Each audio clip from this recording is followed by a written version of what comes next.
Compte rendu de la 67e réunion du Conseil des ministres.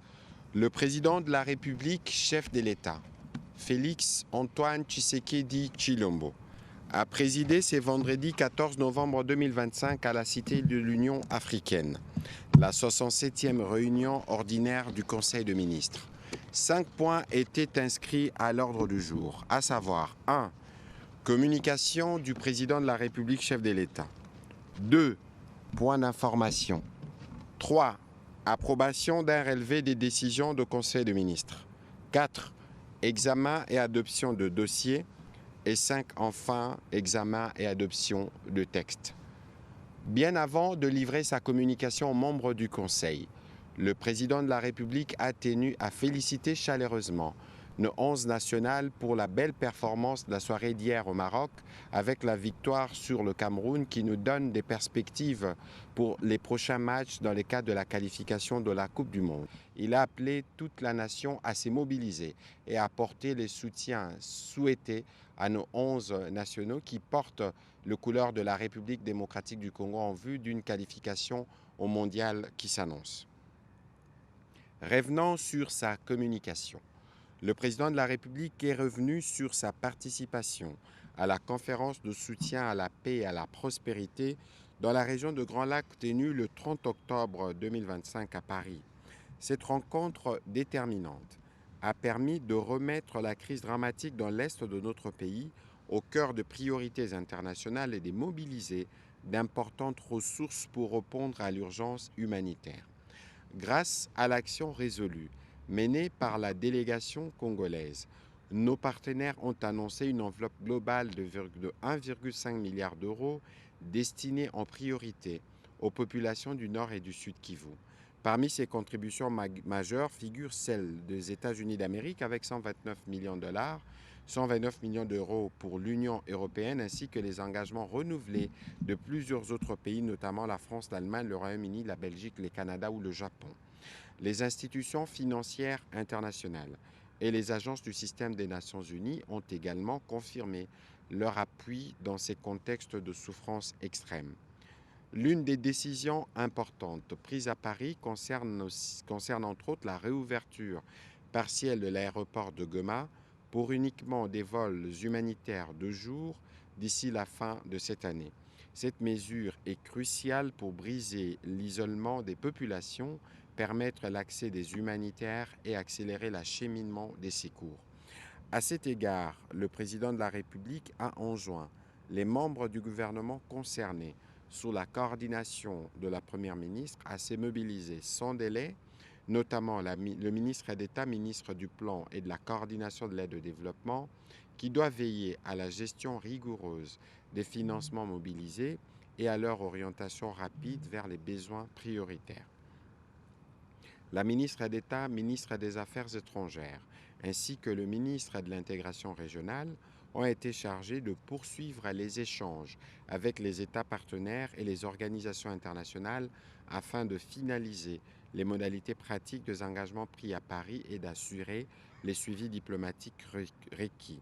La ministre d'État, ministre des Affaires sociales, est appelée à préparer en collaboration avec les partenaires un plan d'intervention d'urgence destiné à renforcer l'assistance aux populations déplacées.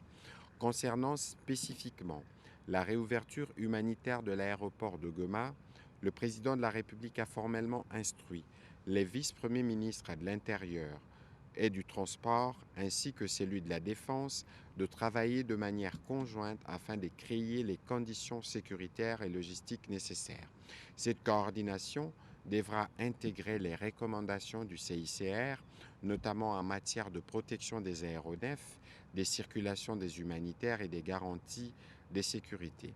Un rapport d'étape est attendu régulièrement par l'entreprise de la Première ministre sur l'état d'avancement des actions envisagées.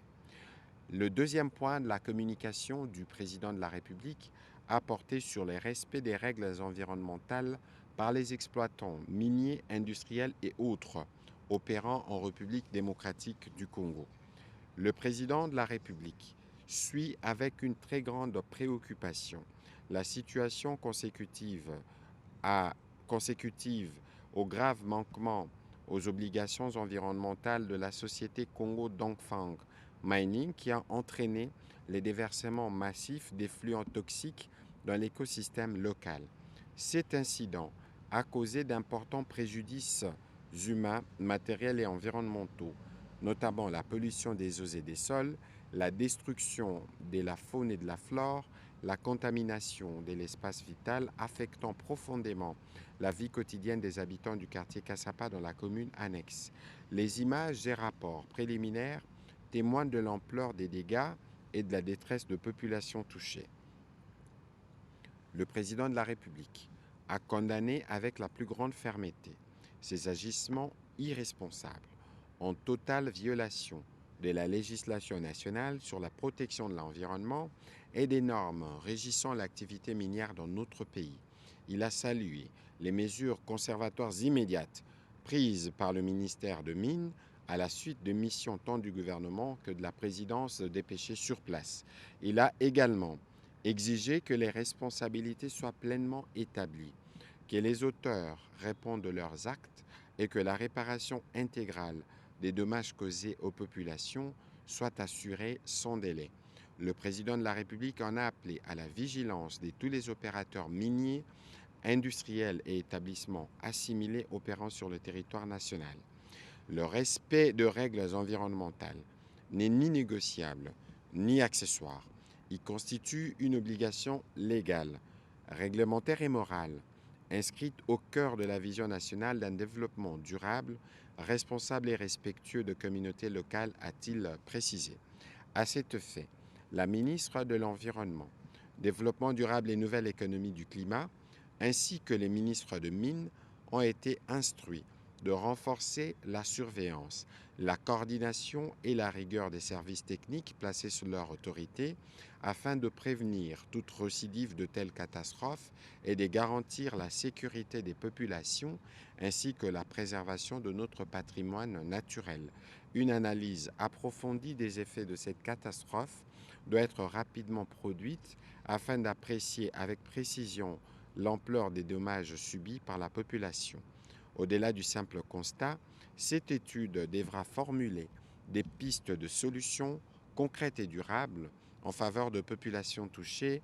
Un rapport détaillé sur la mise en œuvre de la présente instruction est attendu dans un délai de 15 jours. Le troisième point de la communication du président de la République a porté sur la problématique de l'assainissement de la ville-province de Kinshasa. Le président de la République est à nouveau revenu sur l'impérieuse nécessité de renforcer les mesures d'assainissement dans la ville de Kinshasa. Pour une énième fois, il s'est vu dans l'obligation d'y revenir tant que la situation actuelle demeure non seulement préoccupante, mais atteint désormais un niveau profondément alarmant, voire catastrophique. Les amas d'immondices qui jonchent nos avenues, les marchés insalubres, les caniveaux obstrués et les déchets plastiques qui envahissent nos cours d'eau traduisent un manque de suivi manifeste dans la gestion de la salubrité publique. Les conséquences sont multiples et graves, notamment la pollution de l'environnement, encore la propagation des maladies hydriques. Face à cette situation qui ternit gravement l'image de notre capitale, qui met en péril la santé de nos concitoyens et compromet le fonctionnement harmonieux de la cité, le président de la République convoquera sous peu une réunion d'urgence qui réunira l'ensemble des acteurs concernés, tant au niveau du gouvernement central qu'au niveau du gouvernement provincial, ainsi que les services techniques intervenants, afin de valuer sans complaisance l'exécution de mesures déjà instruites et sur cette épineuse question et d'arrêter les cas échéants des décisions immédiates et contraignantes. Il a prévenu que toute défaillance avérée fera l'objet des sanctions exemplaires sans aucune forme d'indulgence et qu'il n'est plus question de tolérer la négligence, l'inaction, encore moins la complicité dans un domaine aussi essentiel que celui de la salubrité publique. Et à lui de préciser, chacun devra assumer pleinement ses responsabilités, car la protection de la population, la dignité de notre capitale et le respect des instructions données ne sauraient souffrir d'aucune déviation.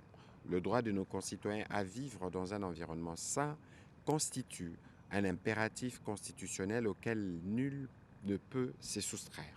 Le président de la République entend veiller personnellement à ce que ceci soit pleinement respecté, car il en va de la responsabilité de l'État d'assurer un cadre de vie digne et sécurisé pour tous.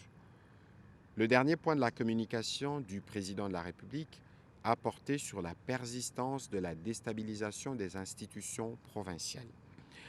Le président de la République a exprimé avec la plus grande fermeté sa profonde préoccupation face à la recrudescence d'actes de déstabilisation observés au sein de plusieurs institutions provinciales de notre pays.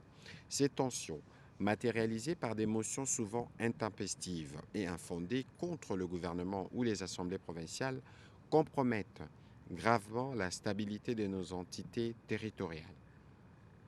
Au cours de sa communication à la 44e réunion du Conseil de ministres, le président de la République avait appelé à l'adoption de mesures concrètes pour contenir ces crises récurrentes.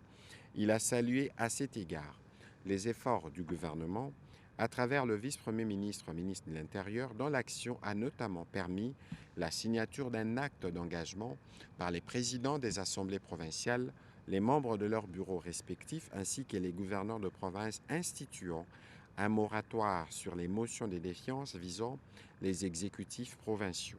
Cependant, malgré ces avancées, la situation continue de se détériorer dans plusieurs provinces. Cette dérive est inacceptable car elle sape le fonctionnement régulier de l'État et menace les aspirations légitimes de nos populations à la paix et au développement. Des informations concordantes lui parvenues font état des manœuvres de déstabilisation orchestrées depuis Kinshasa par certains leaders politiques ou autorités morales qui manipulent les élus provinciaux pour satisfaire des intérêts partisans contre les développements de la République démocratique du Congo. Le président de la République a affirmé avec gravité que cela doit cesser immédiatement. La République ne peut tolérer que des ambitions personnelles ou des calculs politiciens prennent en otage la gouvernance provinciale et au-delà le pays. Les institutions provinciales ne doivent plus être instrumentalisées comme espace de marchandage ou de pression entre acteurs politiques. En conséquence, il a chargé les vice-premiers ministres, ministres de l'Intérieur, ainsi que les services d'intelligence habilités de renforcer les mécanismes de suivi, d'alerte et de prévention afin de détecter et de neutraliser toute tentative d'ingérence ou de manipulation, et ceci sans museler tout droit ou expression démocratique. Les présidents de partis politiques et regroupements politiques ont été chargés de rappeler à l'ordre leurs membres impliqués dans ces pratiques et à veiller à une stricte discipline interne. Le président de la République a demandé aux élus provinciaux de se conformer rigoureusement à la Constitution, aux lois de la République et à l'acte d'engagement qu'ils ont librement signé. Enfin, il a mis en garde tous ceux qui s'adonneraient à l'organisation, au financement ou à l'incitation à la déstabilisation des institutions. Des mesures exemplaires seront prises à leur encontre conformément aux lois de la République.